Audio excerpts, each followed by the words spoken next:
Kung nung may kakawsat kinigayam ti pamati, daimbag nga bigat kada kay amin, kablawan tayo manapot itunggal maysa, kunatay apo, naragsak abaro nga tawen. Happy New Year! Ket kunatayo, nagasat ka, taimay ka, ken naragsak ka, taadda ka. Palakpakan tayo na po Diyos.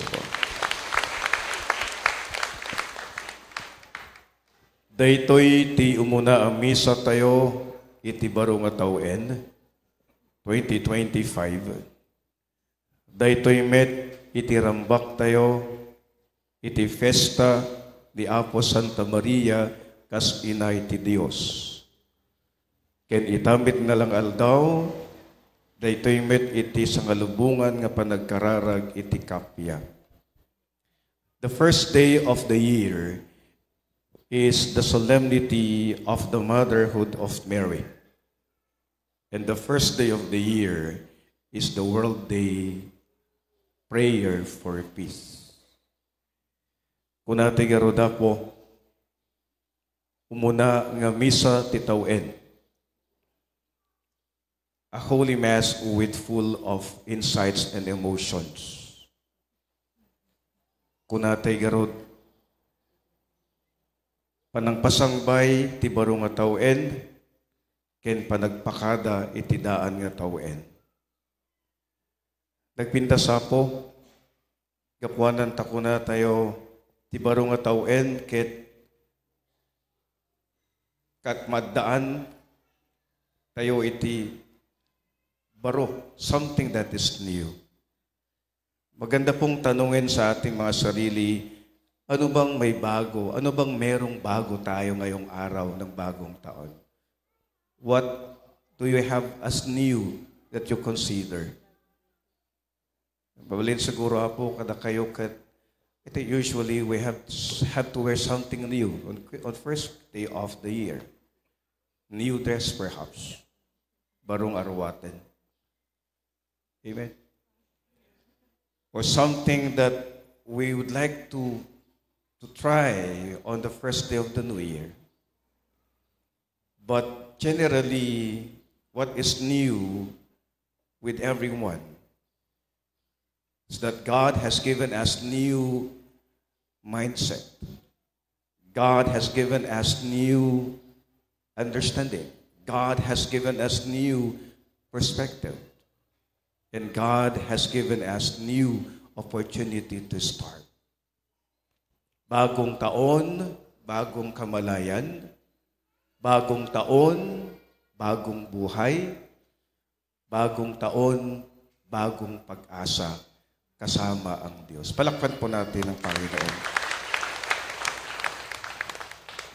Nusublianan tayo apo, tinapalabas nga tawen, patsyek apo nga adudag iti banag nga ibilang tayo nga bendisyon ngayon paay na apo Diyos kada tayo.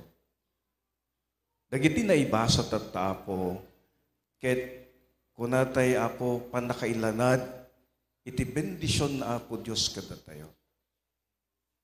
Nangigantay launay iti umuna may basa.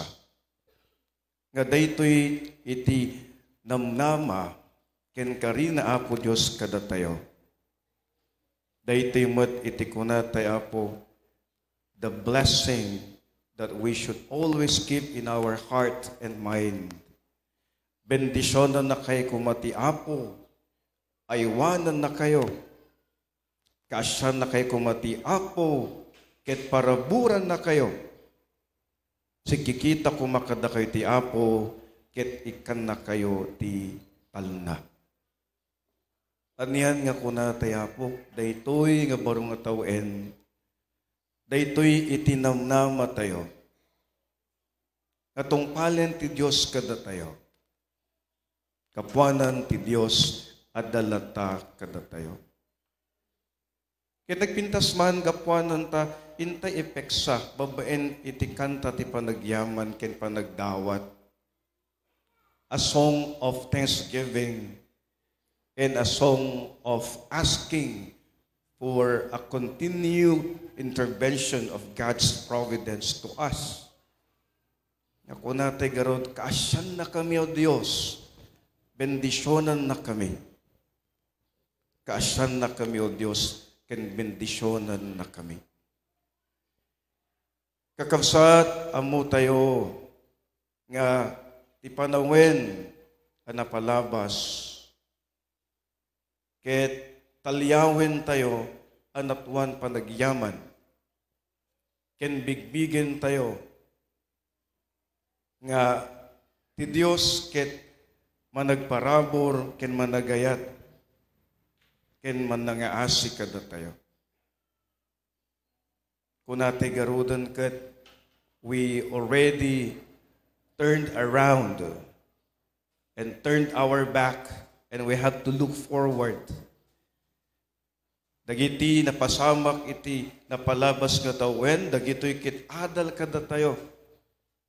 They serve as lessons. We know that they have made us to become better persons, and we have become the best version of ourselves. No talyawen tay apo, do dagiti panubo kasumangbay. Ngem dagitoy ket nang damili ken nang pabilig kada tayo. Nang pabaro tinasaya at nga panakawat tay tibiyag. Kunatay garod apo, amin ket bendisyon. Amen. Everything is grace. We are all blessed by God. And all the more we will be blessed by God. Bigbigin tayo, uri dagiti panubok, asumangbay, tibiyag tayo. These are actually opportunities of learning and growth. Crisis moments are best moments of our life. Isung agyaman tayo, ken nagdayaw tayo latay ti Diyos. Nagpinta po, gapuanan ta, iti umuna nga barong nga tawin.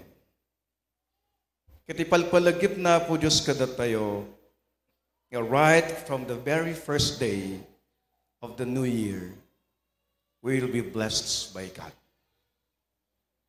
Ang buhay po natin ay hindi po swerte at malas. Dahil kapag po swerte lang ang ating nasa isip, pwede ngayon lang araw na to.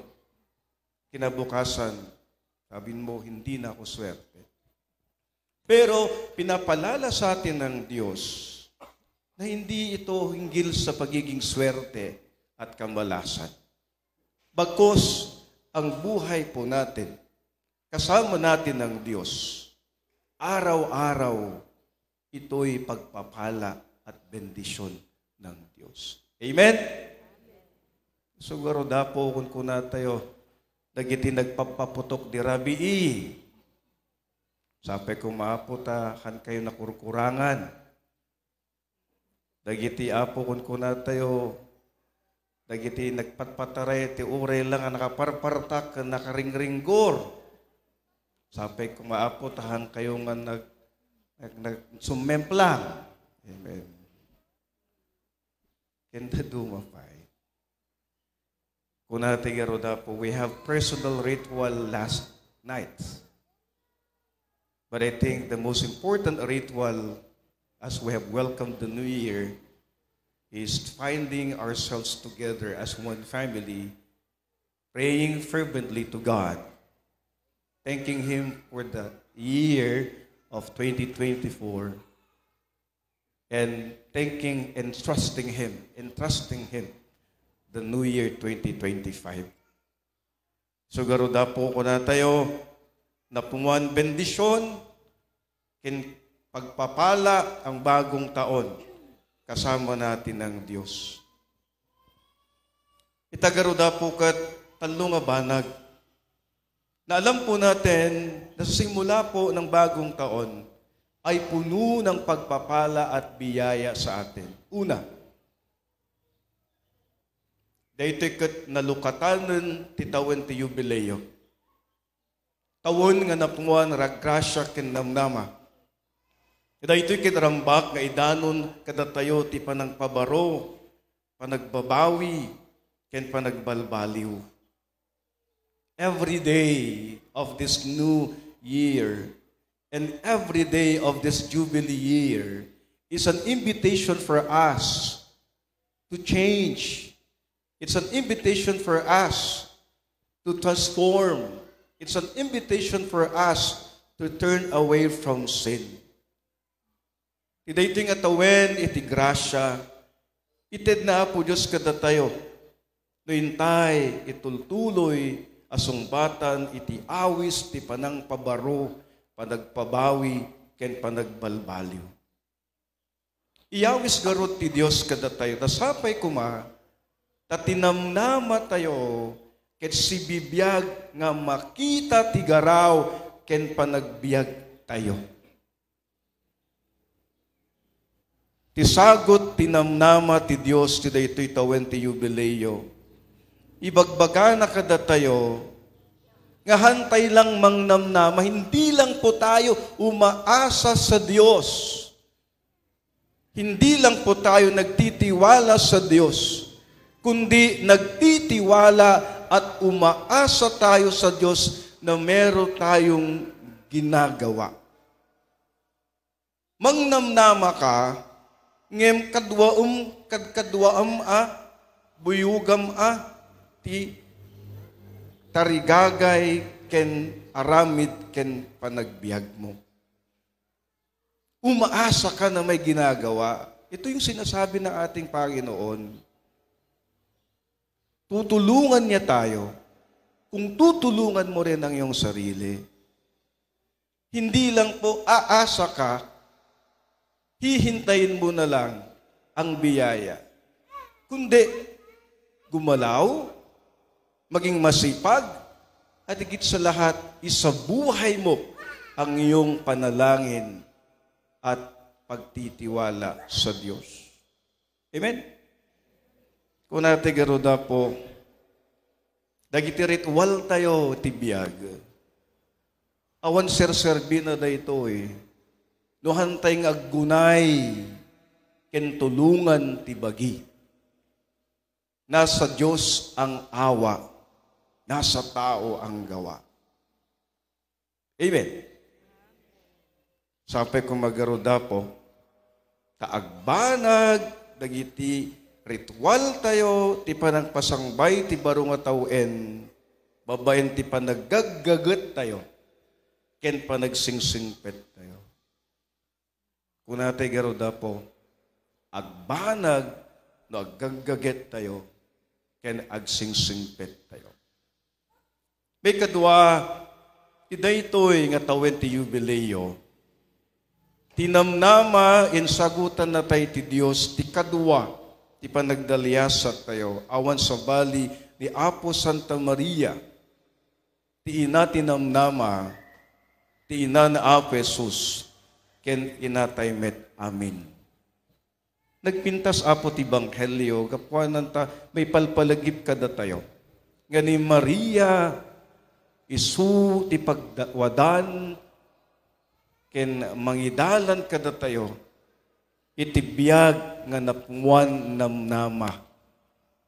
Numan pa'y makita tayo Apo ni Maria, adu dagiti kanito, nga nagsangsangit, adamot ti panakaupay ken kuana, ngem nagtaleed lat ta isuna, itinamnama ken talek ti Dios.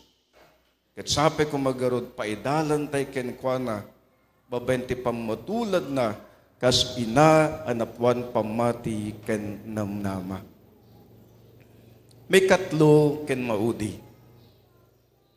Iti panagdalyasat tayo ti baro nga tawen, napuan unatay Apo bendisyon, kabwat takadwa tayo ti Dios, tanyaman nga plano ken aramiden tayo. Ken Apo Dios, haan laeng nga pagasaten naka, no diket bendisyonan naka, iti agnanayon. Kadwa tay ti Dios, daytoy ket namnama ken kari ti Dios kada tayo. Agtalek tay kumaken kuana, ken agkararag tay lata ken kuana. Dayti garod man apo ti palpalagip ti Dios kada tayo. Aging ganat adda ti biyag tayo. Adalata ti namnama kada tayo. Amen. As long as we live, there is still hope. And as long as we are hoping, we always look for brighter days. Kakabsat kin gagayem, kung natay garod, daraniyag ti masakbayan tayo.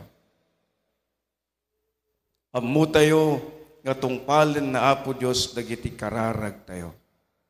Ipasnek tayo, tagkararag, ken iaramid tayo met. Iti pagayatan ti Diyos. Kunay tayo man garod apo, sabi ko mataday tuylata, iti mangbayabay kada tayo, ken mangited tinamnama, ken kari atong palin ti Dios kada tayo. Amen. Kuna tayo manin na po. Naway kahabagan tayo ng Diyos at pagpalain kailanman. All together we sing, naway kahabagan tayo ng Diyos at pagpalain kailanman. One last time. Naway kahabagan tayo ng Diyos at pagpalain kailanman. And let us joyfully greet together, Happy New Year! Happy New Year! Palakpan tayo na po Diyos.